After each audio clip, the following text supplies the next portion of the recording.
beauties, it's Jo again, and we are back to talk about fasting life, weeks 49 and 50, because I didn't do it last week. Things were crazy. There was a lot going on. Uh, Generally speaking, the overall subject matter for this week is 2 steps forward, 1 step back.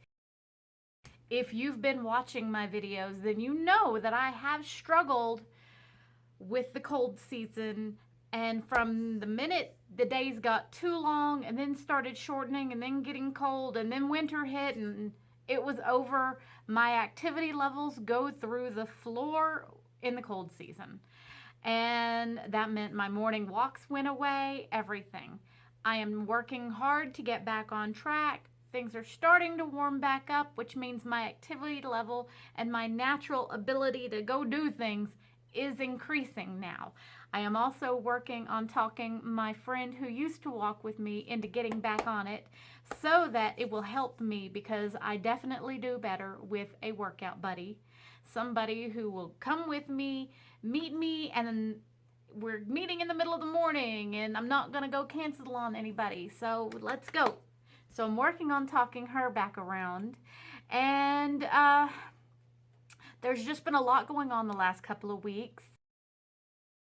When I should have been making my video last week, I was making an overnight trip into Flagstaff to take a friend to a medical procedure, and there was just so much going on.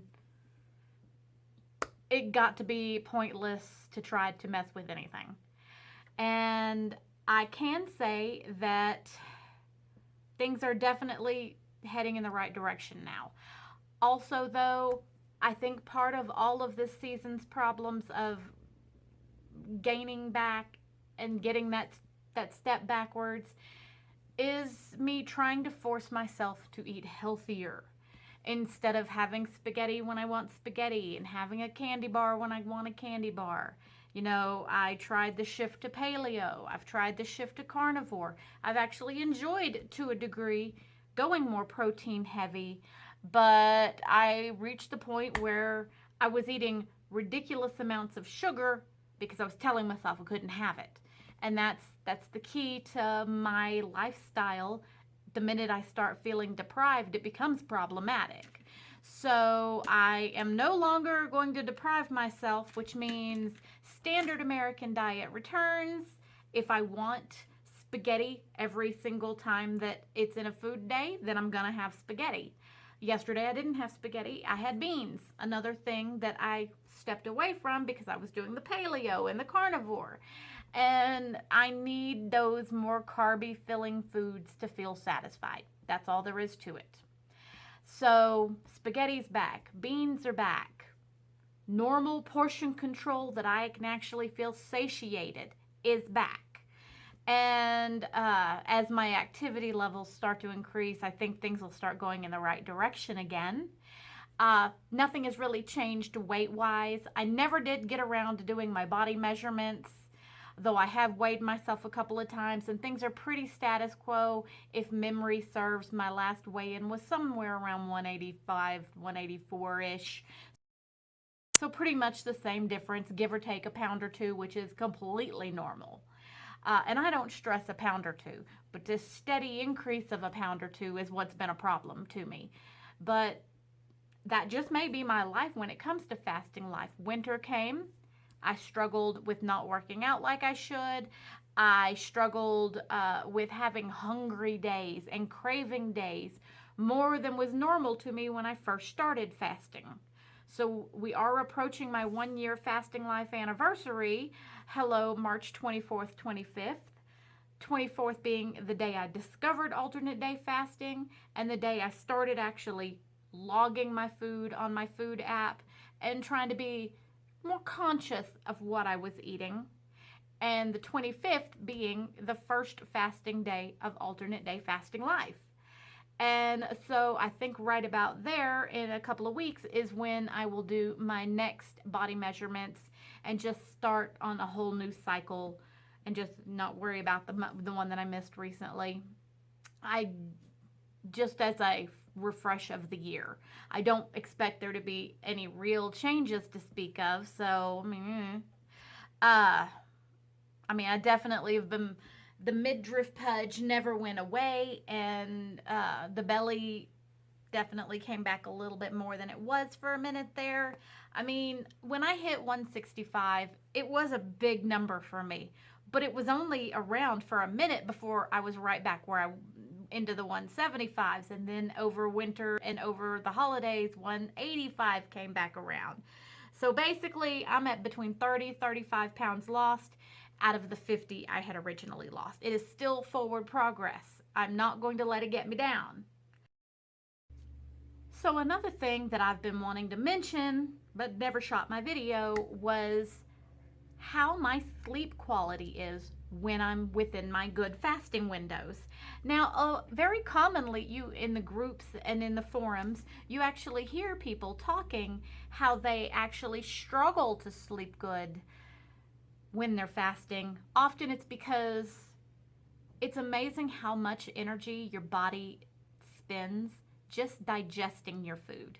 So when you're not digesting your food, your energy levels can actually ramp up, especially in that kind of a time frame. A weekend, maybe not so much, but if you're heavier, especially, you've got plenty of internal stores and energy to burn.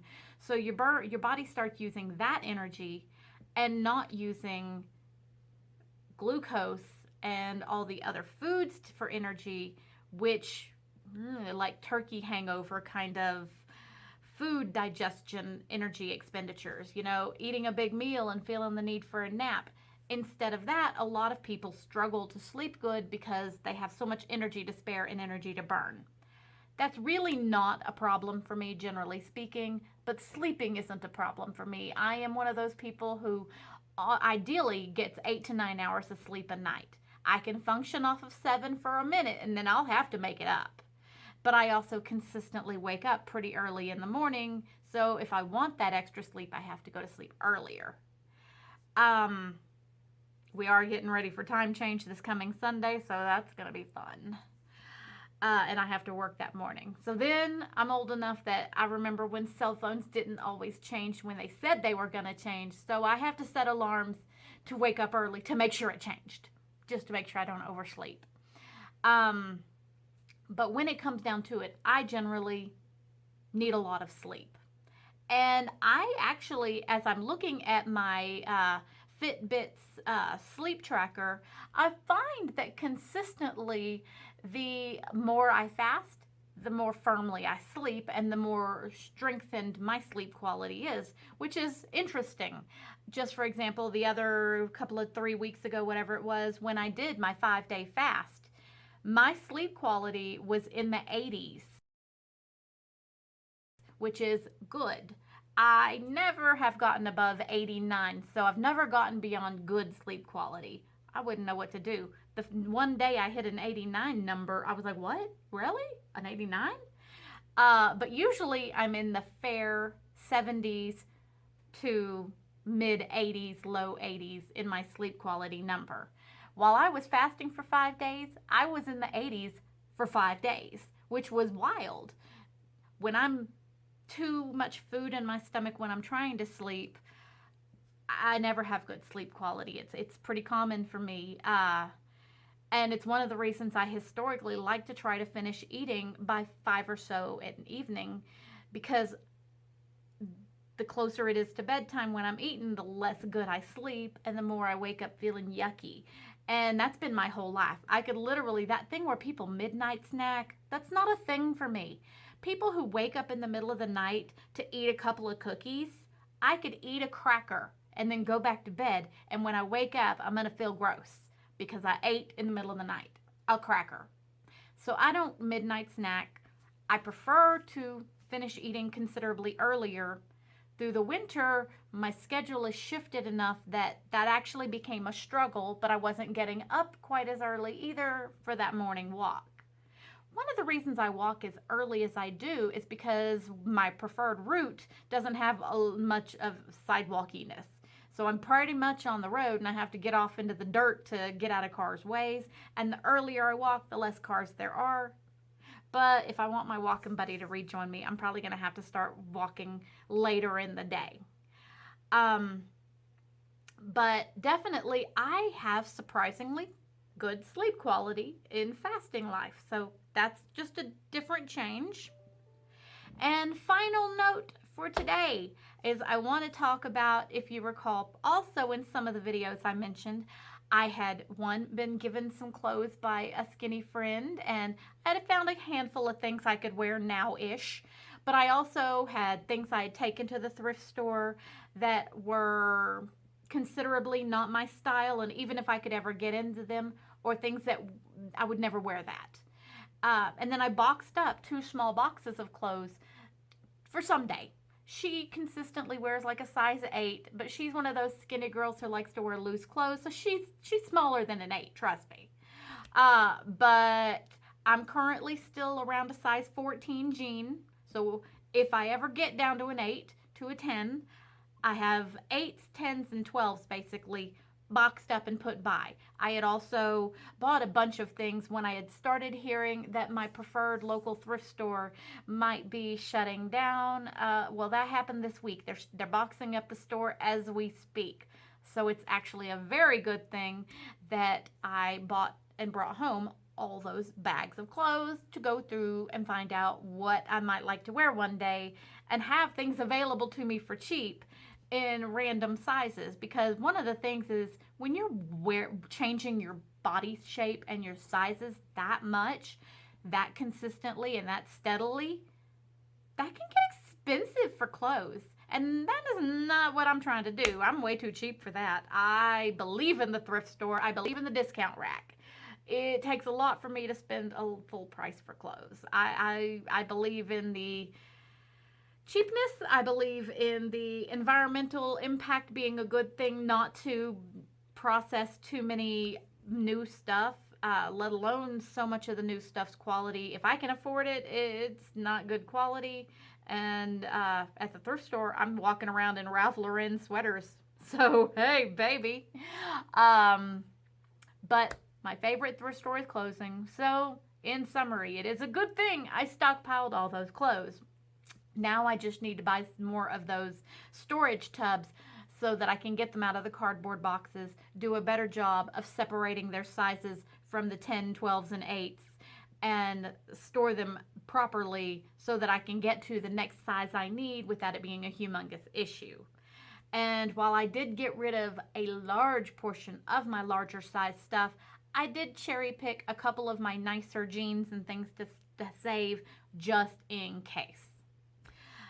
Everything went wrong. I mean, things definitely went more wrong with my preferred attempt at fasting life over the winter than I thought they would. But once again, 2 steps forward, 1 step backwards is still 1 step forward. I still lost a lot of weight for me and am at a lowest weight since my teenage years, really.